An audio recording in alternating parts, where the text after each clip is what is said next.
Hi all, I have an absolutely amazing game to show you between two greats of the game, Mikhail Tal playing white and Tigran Petrosian playing black. It was played in the 1974 USSR Team Cup. Let's have a look. Knight f3 from Tal. We go into the Piance variation.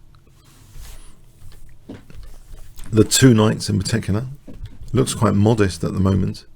Black trying to provoke white centre to try and get some dark squares perhaps. So the knight is prepared to retreat back.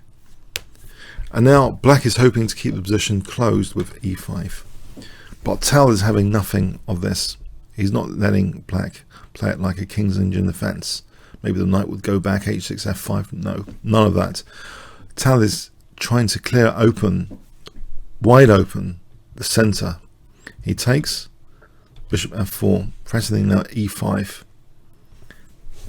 But also queen d2 is a concern for black, because then bishop h6. So what Petrosian does here looks strange, h6, but it means now if queen d2, then there's king h7. But knight d4, threatening to take that bishop. Bishop retreats. Queen d2 hitting that pawn. The king comes to protect the pawn. And now the centre's blown wide open, e5. But is it at some cost? Isn't there an interesting move here for black, which Petrosian utilizes? Can you see? If I give you 5 seconds, what does black play here?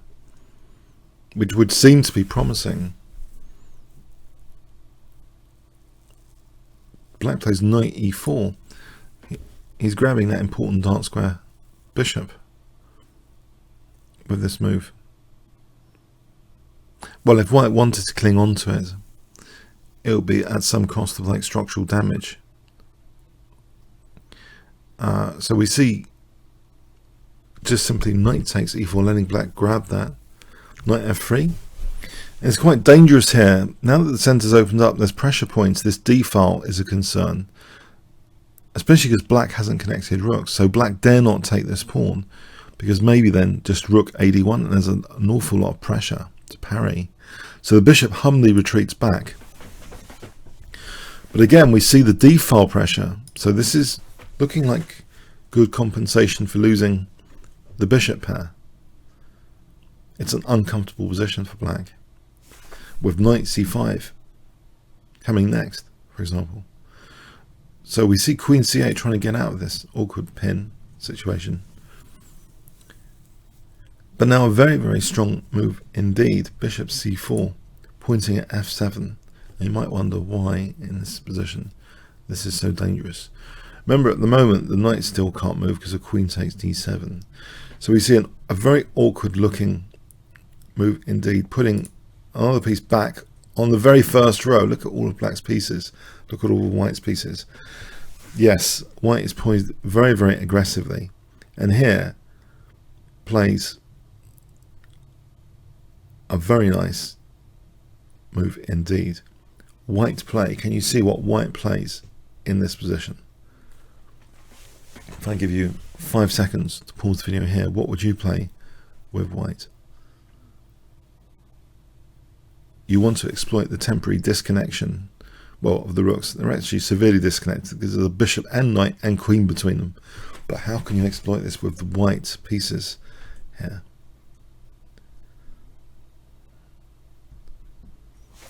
Okay, knight eg5 check.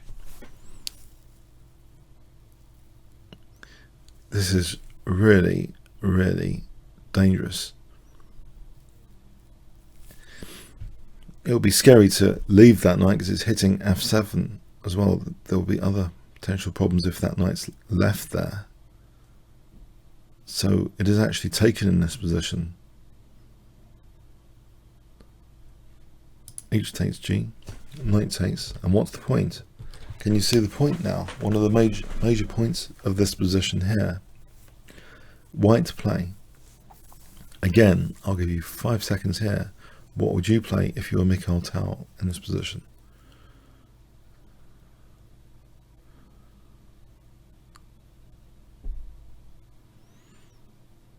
Okay, no need for a sacrifice or anything just yet. Queen f4.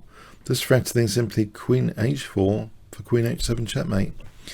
And this is not so easy to defend. Usually black, to parry this, will just move the rook so the king could move to say f8. But here, that's not possible. The rook can't move because the bishop's stopping the rook move. Oh dear. This queen h4 is very dangerous indeed. And it looks as though, funny enough, there's no easy way of defending against it. One defensive resource you might be asking in this position, if black can play bishop h6.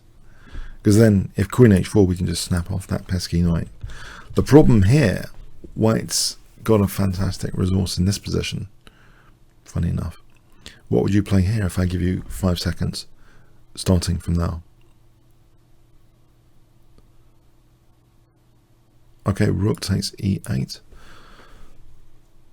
And there's no time for this because we've got queen takes f7 check. That's pretty crushing. And if here, can you see the point? Queen f6. Threatening queen takes g6. If bishop g7, queen takes g6, and we're mating on h7. And if bishop takes, queen takes g6, check. Then we can play check here, check. And then in this position, there's a nice resource. Can you see what white can play? If I give you 5 seconds. Okay, rook d4, this rook lift is absolutely crushing. The back row is adequately defended here with bishop f1. Black's facing the firing squad. So a very interesting variation. So black actually in the game tried knight d7 with the idea that if queen h4, then there'll be knight f6. And yes, white's attack is less than it should be. White could still actually carry on with rook e6, but it's complicated stuff. No, instead there's a much simpler solution. Can you see what white plays here? If I give you 5 seconds, starting from now.